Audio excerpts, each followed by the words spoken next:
Biden, Assistant Professor for Social Science from Bronx Community College. Hello.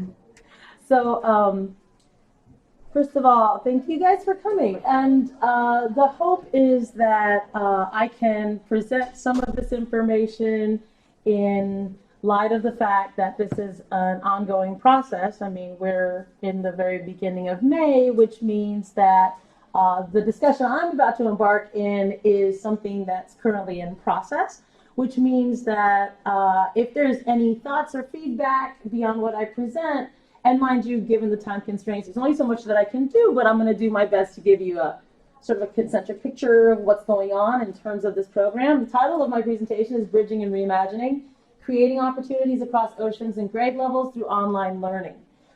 Essentially, to give 2 cents on why I'm the one talking about this is because this is really talking about bridge programming, which I know a little bit about given my academic background, but also in light of the fact that I'm plugged into this particular pilot project as the professor. So I'm going to talk a little bit more about what bridge programs mean in this context, but I'm going to start out by saying that it's really been a learning experience thus far. I really look forward to doing it further. And if anybody has any thoughts on this or any experience on this point, I'm really interested to hear what more there is to do and say. To start out, this is really a discussion that takes on an ongoing conversation between Bronx Community College and the Senegalese American Bilingual School. There is a history there that predates me, excuse me, and my involvement in this project, going all the way back to 2003. So this is a relatively long and ongoing partnership of sorts, but it's taken that long to get to this. And when I say this, I mean having a class. Like, that's where we're at. So we are currently in a pilot session that has taken since 2003 to launch.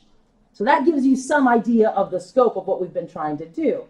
But to give you a sense of the school itself, the Senegalese American Bilingual School is a private international school. It serves K through 12, so you can very well be a lifer in a place like that. And it's located in Dakar in West Africa, in Senegal. And the interesting thing about, among a lot of things, is that it primarily started out as a Montessori model, and I think it's now evolved into a more state-of-the-art international compound sort of campus. It's got a lot of different sites in the capital city of Dakar. It's not just one site anymore. So you can tell that this is a more expansive model. It's growing. It's starting to know itself in a very different light. And it's interesting because it's actually established, it was established in 1994. And it was established by an African-American woman living in Senegal who wanted to start a Montessori school, and then it's just grown and become far more popular.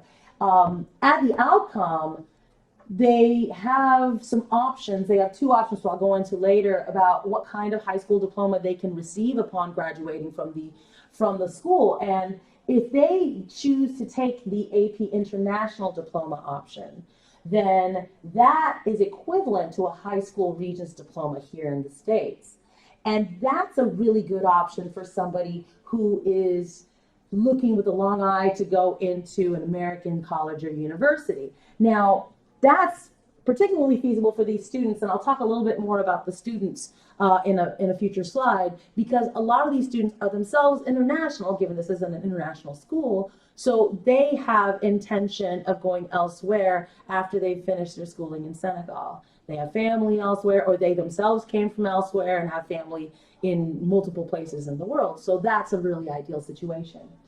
This is a really brief layout of the history of the relationship between Bronx Community College and SOBS, as I will be calling it. But there's a lot more to it. I gave you the big benchmark chunks here, and forgive if you can't see behind the blue background there. But like I said, around 2003, You have the beginning of the discussion.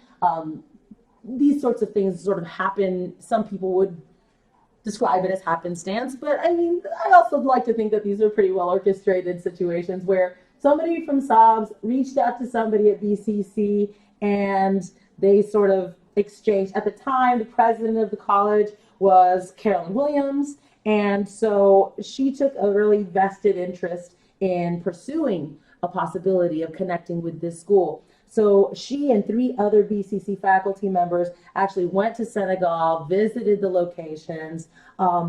They actually had a chance to meet with people at the Cheikh Anta Diop University there in Dakar, and then toured some departments, really got to know the landscape, the academic landscape in Senegal. And that sort of kicked everything off. From there, you had a reverse invite where BCC invited some people from SOBS and the UCAD faculty to come to the US and visit the Bronx. They got to do science and mathematics specific visits.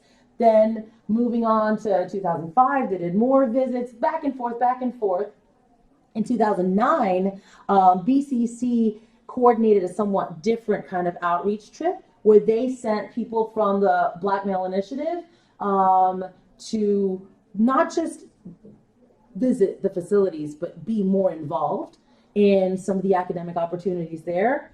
Then you have an embassy invite from the U.S. Embassy in Dakar to invite 2 of the staff of BCC to participate in an arts cultural festival, taking a twist on the usual involvements. It was STEM up to that point, and now you're looking at, an arts culture festival. So now we're starting to see more threads coming together between the two. Fast forward all the way to where we have 2017, there's an initial planning discussion between our current president, Dr. Sekenegbe, and the folks over at SOBS about creating what they called at the time a 13th year. So this was going to be designed for the high school students who were currently enrolled at SOBS, who definitely had it in their heads that they were going to get the international option AP diploma. And then they were going to somehow get an opportunity to take some courses through BCC in CUNY while still in Senegal, right? So that discussion begins in 2017. Last year, they finally pushed through the approval for the pilot that I am actually the professor of now. So that's how we landed where we are. So a little bit about the students that we're dealing with. You've got a student population that is at about 1,000 students, give or take a couple hundred, but at about 1,000 total. That's the K through 12 number. So it's not huge and expansive per se, but it's definitely a bigger number of students than it was, say, 4 years ago. Now, they have a very diverse collection of students. They come from all these different countries, 30 in fact, but that includes Ethiopia, Pakistan, France, Switzerland, China, Uganda, obviously the United States. 30% in fact of the SOB students are American citizens that happen to be born to Senegalese parents, hence why they're in Senegal.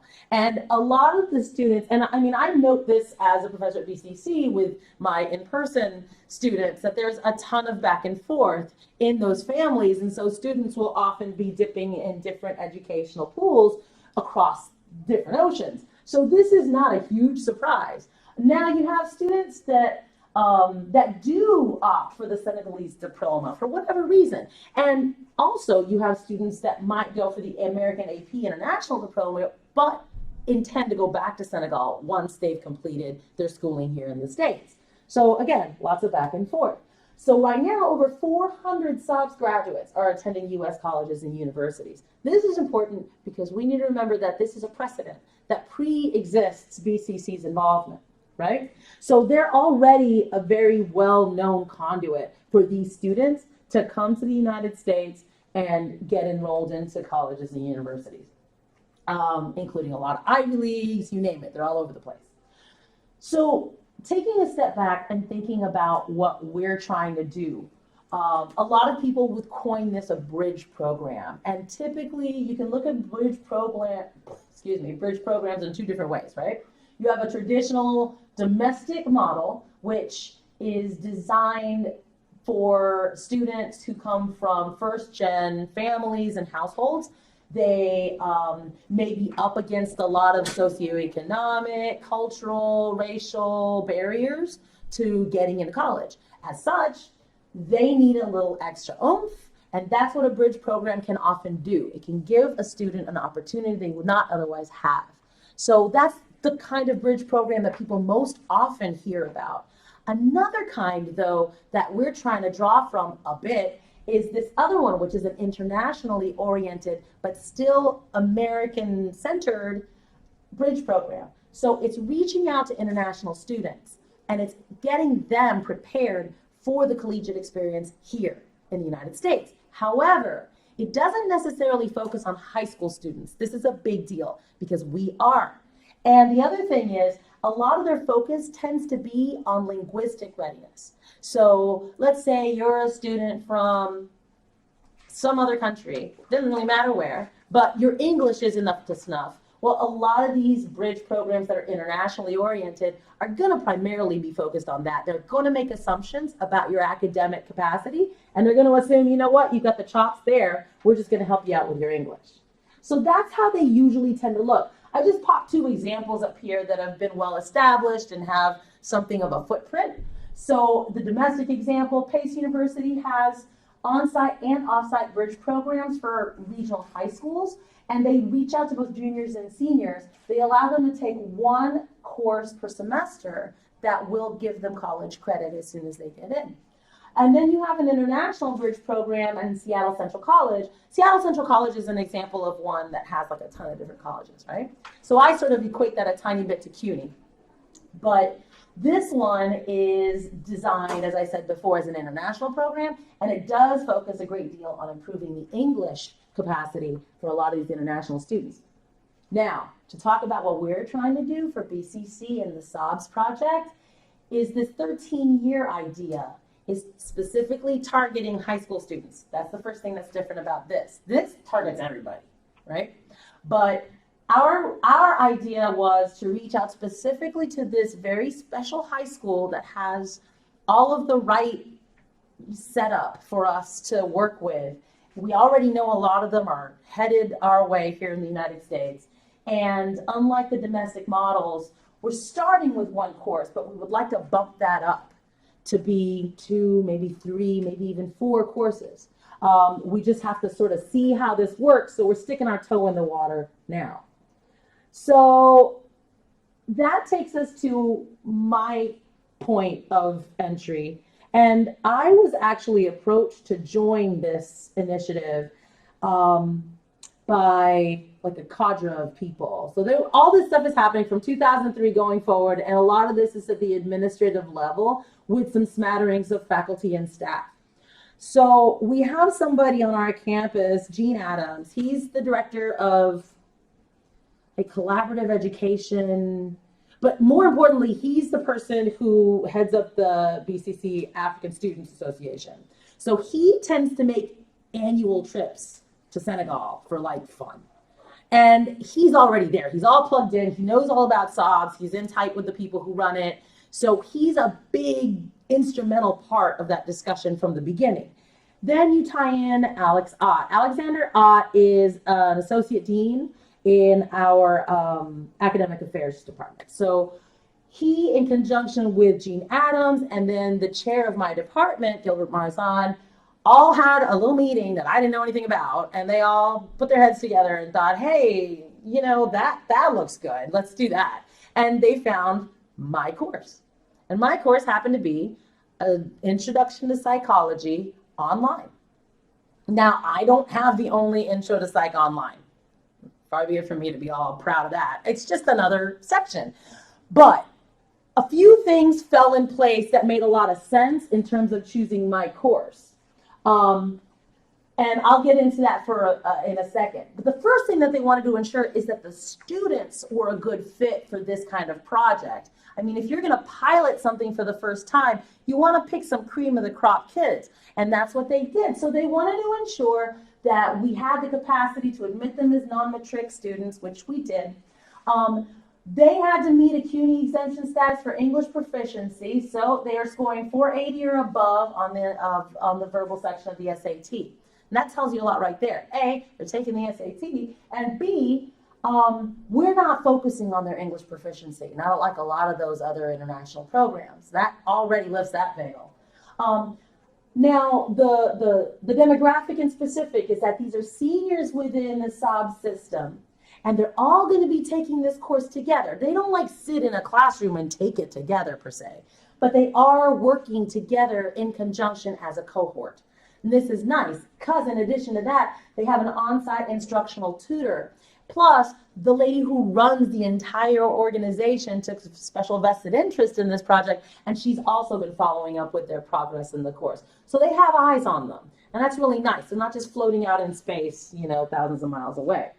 Now, as for the course, like I said, there were a couple of reasons this course made sense. And one of the major ones is that psych, and specifically intro psych, happens to be one of these really sort of core courses that a lot of our students just need by default. So it made a lot of sense to go with something like that. It wouldn't be a course that goes to waste. It wouldn't be just, elective fodder. We wouldn't want to waste their time with that. So intro to psychology seemed like a good fit. At the time that they made this magical decision happen, I had a section that they cap off at like 20, right? So I had 9 students already enrolled. And they were like, oh, look, there's space right there. Let's just plunk them in. And that's exactly what they did. So I ended up with 9 SOBS students and 9 non-SOBS students. And if you ask me, that's kind of a perfect sort of situation for me to poke around and collect data and stuff. Yeah, and I get apples to apples business going on here. You know where this is going. So then we see that the SOB students are going to receive this on-site introduction to Blackboard, because remember, if this is an online, fully online integrated course, I decided to go with Blackboard on the condition that these students could use Blackboard. And this, for those of you who are in the know, can present problems because even the folks who are here in the States have problems accessing Blackboard appropriately at times. So we took a risk, but we said, okay, Blackboard is going to be the way we do this. And we want to make sure that somebody's there on site to train these students in advance so they know how to deal with it. So at the beginning of the semester, they can hit the ground running, which they did. So the online site course, the other reason this is a really good fit for this particular model is because I went full-blown OER the semester previous, which means these students didn't have to purchase anything. They just go onto Blackboard and everything they need is there. Meaning that I didn't have to do anything weird, get them to buy things from Amazon. It was all inclusive. This includes 9 topic modules and an introductory section. The introductory section is basically, this is how you use the text. And then after you're done with that, you've got the 9, they're modules by name, but they're chapters, whatever. And they give you all the content for the course. And that content lines up with all my other Psych 11 courses, all my intro psychs, has all the same material. The assignments that I ask them to do now, online courses can tend to be more writing intensive, sort of as a rule and by design. So what I have them do is a discussion board entry for each of the modules. So that comes to 9 total. They have a quiz embedded in each module. And it's not a monstrous quiz or anything, but it's a quiz that they can interact with. It's embedded in the reading. And then they have 2 paper assignments. The paper assignments aren't monstrous. They're just 2 to 3 pages on a very specific topic, allowing them to, get their bearings around writing about this stuff. And then at the end, I have a final exam. It is cumulative. It's a 50-question, multiple choice, multiple guess, however you want to look at it. But it is identical to the test that we give our students on paper. I just, put it into a multiple choice model online. So that's the course in a nutshell. And this is what I give all of my students that aren't SOBS students. And I was like, you know what? Let's just plunk them in there. I'm here to support them if they need. Let's see how they do, right? So the first thing that we run into are the problems. Problems include what I tell you about Blackboard. They couldn't get on a Blackboard. And that's, like I said, a problem for a lot of people here, but the folks over in Dakar ran into that trouble. But that was also aligned with the problem that a lot of different holds were put on these kids' accounts. One of them being, wait for it, vaccinations and immunizations. They had an MMR hold on all of their accounts. And so we had to go through some interesting back channel talks to make sure that people understood, listen, they're not even here. Could you just? Right? They're taking one course. They are enrolled for 3 hours. 6-hour minimum was not reached. And so on top of that, they're over in Dakar. Relax. So we finally figured that out, got them in, got rid of the holds. Then we had to get them CUNY First access, BCC student emails, Bronco ID specific to BCC. While all this is going on, a lot of these different things had to go through various levels of approval. So you have presidential approval, you have provost approval, you have the academic department chiming in every 10 minutes. So all of this is kind of going on. Mind you, they just plunked me in there and I'm just trying to get the course to happen. But I will say that they were only maybe a week and a half late getting into the course. That's not too shabby. I can live with that. Then, of course, it was a thing I didn't expect. In fact, I think none of us really expected, but we should have. And it seems kind of idiotic now. And that is, these are students in a school that's not our school. And they have a lot of things that they need to do, ergo, a schedule of their own that we don't necessarily follow. So for instance, I had a due date for them for their first paper assignment, and every single one of them freaked out. I got this deluge of emails. They're like, Professor, I'm so sorry, I don't know what to do, but I have these national examinations coming up this week, and I really don't have the bandwidth to do your paper. Can I please have an extension? I mean, they were lovely about it, but those things were not communicated as clearly, and I think that everybody on both sides sort of missed the boat on ensuring that student schedules were appropriately aligned. So that was a big learning jump for me. Now, to kind of give you a sense of what I'm doing in terms of data collection, and again, because it's ongoing, the data collection is also ongoing, and hopefully by the end of the semester, after I've sent them on their merry way, I can really sit with the data I've collected. But there's 3 different things I'm looking at. And the first one is going to be student experience surveys. I did one pre, I'm going to do one post. But what that comes down to is getting a sense of their experience. I also wanted comparisons between, obviously, it would be silly not to, between the SOBs and the non-SOB student scores on all of their different projects and all their different submissions. And then finally, content analysis whenever they gave me written submissions, which I actually think is really interesting. Just to take you into a little more detail on each of those. The student experience surveys are exactly what they sound like. Just doing surveys, trying to see what they think going in, and then what they think coming out, right? Their expectations, their fears, their concerns, the things that they're looking forward to, etc. I have done this sort of thing before with online courses that weren't as, fancy and interesting, but you do want to get, you do want to take the temperature of a course in terms of the students enrolled to get a sense of where they're at, and that will help you have a sense for where they're going to have stumbling blocks along the way. So the same thing applies to here, but I'm going to do comparisons between SOB and non-SOB students, obviously. Because we're also dealing with a high school cohort as opposed to a non-high school cohort of your, for all intents and purposes, garden variety, community college student body. So you've got, in this particular course, the 9 students who are not SOBs are ranging from 19 to, I want to say 45. Right? So, runs the gamut. It's what you would expect, especially for an online course. The thing that I wanted to do in terms of their student scores, now this I'm really looking at their quizzes, the standardized stuff, and I really just want to get the bare bones numbers of how they compare. So far, I can tell you they compare well.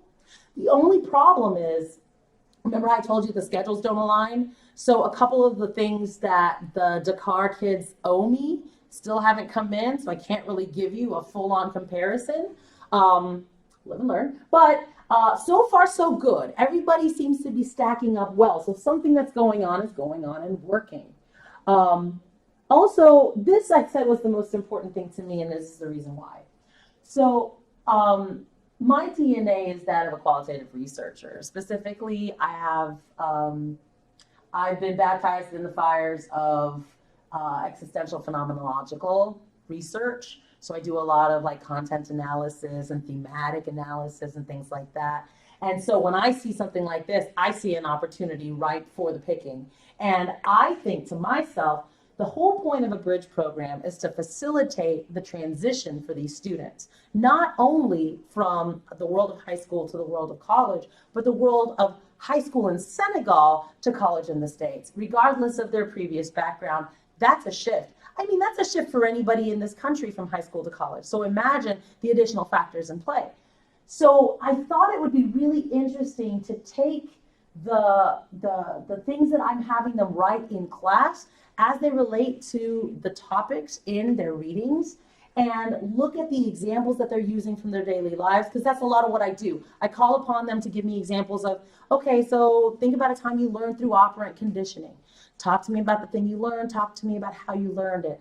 We talk about Erikson's developmental theory, and I talk to them about, pick a section of that theory that you think applies to you and give me an example that you feel is appropriate to illustrate what Erikson is trying to describe. And in that, I got some really interesting stuff. Like some of my SOB students, specifically my female SOB students, have already been talking a lot about, I think that it's interesting that some of my friends got married when they were 15. And I'm not married, and we talk about it all the time, and it's kind of interesting for me, and I'm looking to go elsewhere to college, and I feel kind of like I'm betraying something. Really interesting stuff coming out of there. One of my students is 16, and she is married. And she talks a lot about the decision that she made and questioning whether or not she was prepared to be a wife at 16. And at the end of that discussion post, she says, and I was ready, and now I am, and here I am, and I'm still going to go to college, but there are a lot of difficulties built into that. So fascinating stuff you don't often get from your American-based students that I'm seeing coming out of the SOBS material, and something that I'd like to explore a little more, because this can help me modify the kinds of assignments I give them such that they can plug in a little bit more discreetly these different concepts from the psychology coursework and make them relevant to not just their lives, but their transition into college and into this country. That is going to be something of a process, I'm sure, but it is something that's already begun to engender itself in the way that I'm planning for the next time around. So that, in a nutshell, is what we're doing so far. And, if you're into it, I can tell you what my results are as soon as I have them, but given that I'm in the midst of collecting them, that's kind of where we stand. And so far, from everyone's reports, unless they're lying to me, people seem to be liking the course. Not just the students, but the people overseeing the students have given me good feedback. I know the administrators at BCC are just kind of checking in on me now and then they're just like, how are they? Are they okay? Are they okay? I'm like, they're fine, they're fine. So yeah, so far so good, but we'll see, right? Because finals are coming, and I really look forward to their progress and seeing, how they stack up. I'm going to do between groups and within groups analyses. I know it's not a big end. I mean, 9 and 9, it's whatever, but it's a start. And if I can start this precedent of looking at this particular kind of data, we can follow it up in coming semesters and hopefully establish a base upon which we can build additional programs from different departments and see if we can build this thing out. And there you have it.